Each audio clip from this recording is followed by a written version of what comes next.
ఇచ్చారు.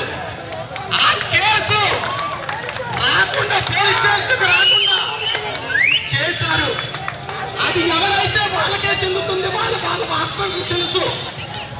ఇప్పుడు కూడా మా భయం ఏంటంటే ఈ మానవ మృగం అత్యవసరమైన ఆందోళన ఈ సభ్య సమాజం మీద ఆనాడు రక్షించి ఈ సొసైటీలోకి వదిలేశారు. ఈ సొసైటీలోకి వదిలేసినటువంటి సత్యవాడ సత్యనారాయణని గంజాయికి కూడా గంజాయికి లోనైపోయాడు. గంజాయి ఎలా దొరుకుతుంది ఒక్కసారి ఆలోచించండి. ఎవరైనా ఉద్యమాలు ఎవరి మీద చేస్తారంటే ప్రభుత్వాల మీదే చేస్తారు. ఏ ప్రభుత్వం ఉంటే ఆ ప్రభుత్వాల మీద. ఇక్కడ కందులపాలెంలో కూడా గంజాయి దొరుకుతుంది.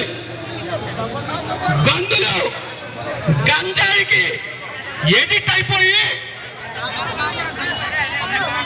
కాపవరానికి చెందినటువంటి వ్యక్తి గంజాయికి ఎడిట్ అయిపోయి ఈ చిన్న పిల్లని రేప్ చేశాడు. కాబట్టి మీ అందరికీ చేతులు జోడించి నేను కోరుకునేది ఏమిటంటే ఇక్కడ అన్ని రాజకీయ పార్టీ వాళ్ళు ఉన్నారు.